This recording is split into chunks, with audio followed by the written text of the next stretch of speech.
Hello, everyone. If you like what I'm doing here, please consider subscribing, liking, and commenting. It would really help the channel out quite a bit. Thank you very much.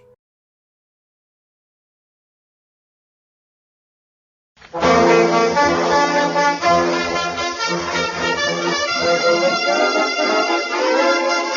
G.I. Journal. It's the G.I. Journal.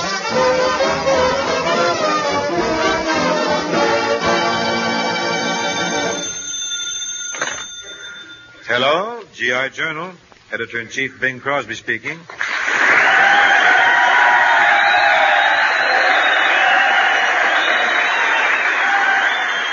Well, I haven't been around the old sheet in quite a while. I'll check with the office boy and see what's new. Oh, boy! Here I am, Chief. I'm the boy. If you're a boy, you're wearing your grandfather's head. Hey, you're Bing Crosby, ain't you? Yeah, how'd you know? Well, you're the only civilian I know whose clothes look like they're ready for salvage. What's the matter with my clothes? What, they don't fit you? What causes all them big bulges? Well, there's a housing shortage. Yeah, I know. My jockey's got to live someplace, you know. Well, the one in back forgot to get off his horse. What? You mean I'm hippie, huh? But you know something, Crosby? What? My sister's nuts about you. Huh? She says you're her dream singer. I'm a dream singer, huh? Yeah. She says you got that faraway look in your scalp. Here now. Now, wait a minute, kid. I don't mind a sense of humor, but you're a little too frank. Gosh, you're pretty sensitive about that Sinatra, ain't you? Here now, here. I wasn't referring to that vitamin pill with legs. I was talking to you. Now, tell me, are there any messages for me? Yeah, there's some dame out there to see you. Well, I'm pretty busy right now. What does she look like? Well, she's got a lot Send her in, send her in. Right this way, miss. Well, Joan Blondell.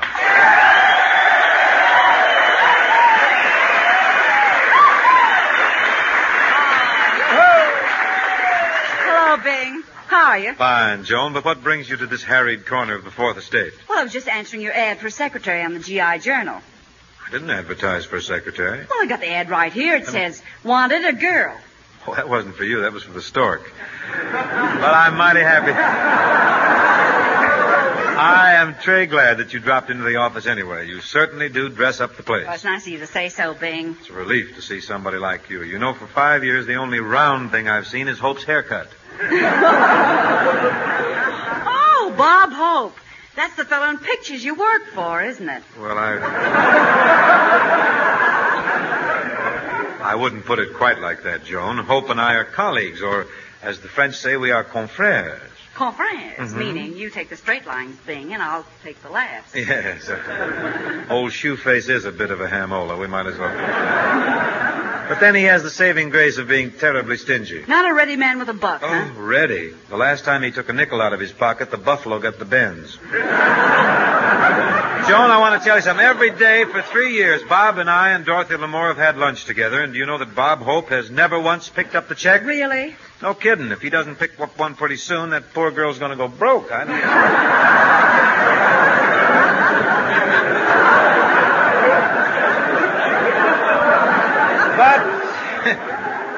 But enough of old Steep Beak. Let's get to the business at hand here, shall we? To wit? Well, we're opening the drama page, a new drama page on the G.I. Journal. We're going in for the bigger and better things in the theater. In fact, there's a dramatic expert coming over pretty soon from the Theater Guild to help us stage a bit of the better and the legitimate. You mean you're going to do a play? Thanks for the translation, and yes, naturally there'll be a part in it for you, so do stick around. While we're waiting for this latter-day Ziegfeld to arrive, we've got to get the charioteers to toss in a few wheels with a baritone from the music hall and knock one for Sergeant Harris and that plotting platoon at 717, Staff Nolan at 729, and the crew in Barracks 510, APO 462. Touch us off, John Scott. Is you is or is you ain't my baby? The way you're acting lately makes me down. You is still my baby, baby. Seems my flame in your heart's done gone out. Woman is a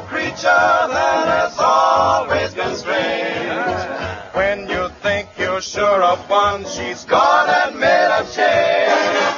Is you is or is you ain't my baby? Maybe baby's found somebody new. Or is my baby still my baby true?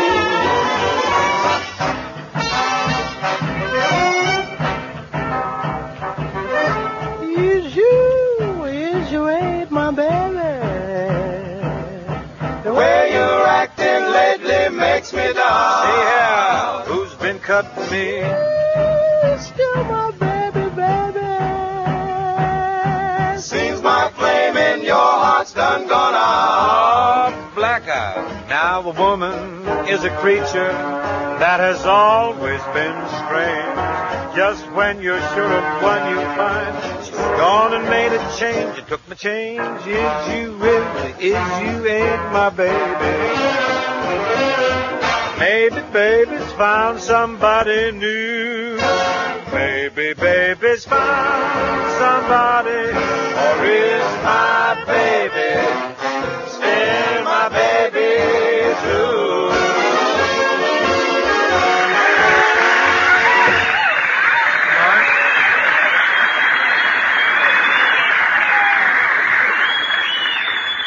Oh, I wish that theatrical wizard from the Theater Guild would show up. I'm anxious to get our play started. Start the overture places, everyone. The show must go on. Why, it's Jimmy Durante.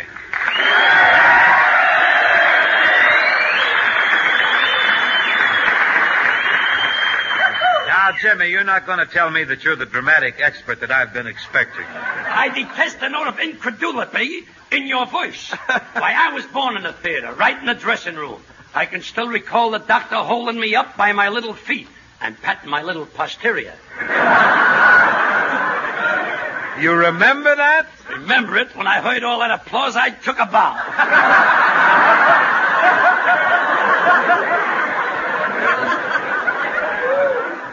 3 days later, my folks, itinerant vaudevillians, took their newborn babe into their act. What kind of an act was it, Jimmy?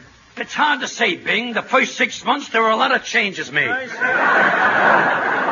Tell me more, Jim. That is my intention. From then on, my rise was mediocre. Meteoric. You got me mixed up now. Please don't correct me in public. I'm sorry. Success followed success until I had carved myself a solid niche in oblivion. I knew you'd make it. Jimmy, I was led to believe that the Theater Guild was sending a man to help us with our play. You're misled, Bingo. I represent a much more potent force in the theater than the Theater Guild. An organization run by a man who is not only a magnificent impresario, but a producer-director par excellence. And this genius is? Who else? Umbriago. Oh, this is big news. I had no idea that Umbriago was a thespic dilettante. Is that higher than a PFC? But just think what Umbriago has done for the actors. Take the case of Tex Hobart, a cowboy actor. When he first came to Umbriago, all he could do was roll a cigarette. Now he's making a fortune. Doing what? Rolling cigarettes. And look at Orson Welles. When Umbriago first discovered him, Yeah? he didn't have a part to play in. You know, Bingo, you could stand some training, too, from Umbriago. Why, James, you wound me. You do. I've been in show business for years. For those with a questionable taste in music, your singing is acceptable. Thank you. But when it comes to acting, double cut, fish push, and also pew.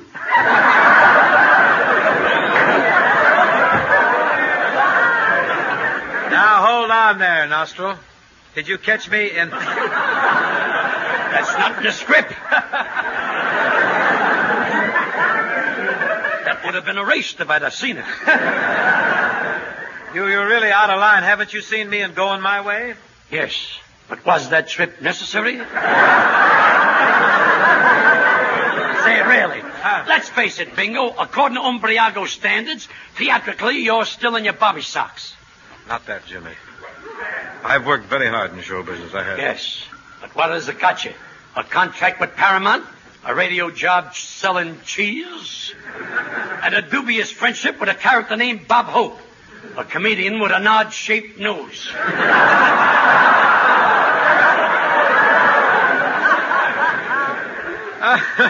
Jimmy, you have certainly brought me down. Don't worry, Bingo. I'm going to bring you right back up. I've got a play with me tonight, written by Umbriago. And not only are you going to play a part in it, but I'll throw in a comprehensive analysis of the drama's finer points. I wish I could go on. Do you mean to stand there and tell me that you're going to strip the intricacies of histrionics down to the bare fundamentals? If we did it for Gypsy Rose Lee, we can do it for you. Well, I've... I got to hire me hence now and assemble the cast for our play. But before I go, there's an old saying in show business that goes, always leave your audience with a laugh.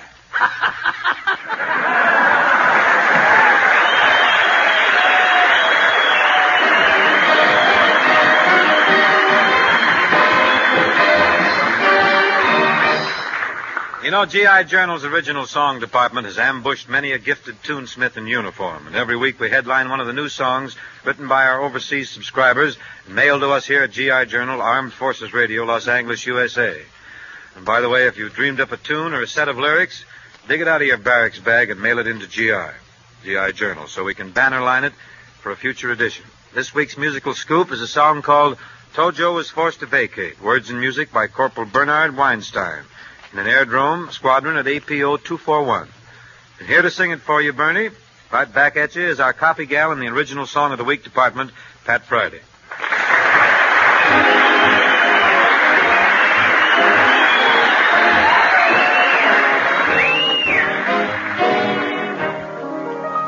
Here's a story about a guy, was no civilian, wasn't GI. Picked a fight with Uncle Sam, this buck-toothed Joe, the son of Japan. He won for a day, then he found that crime won't pay. Tojo was forced to vacate. It wasn't to the Golden Gate. The day that he hit our soil really made our blood boil. He didn't know he sealed his own fate. We hadn't even opened our eyes. December 7th came the surprise. It happened quick as a breeze, and then a soul solly please. His treaties were just a disguise. Started to take with the island away. Thought he could make a clean sweep. But he had a silly notion when he tried to take the ocean. He didn't figure it was so deep. Our Army, Navy, and the Marines will soon retake the Philippines. But we won't stop there, oh no, we're headed for Tokyo. Tojo was forced to vacate.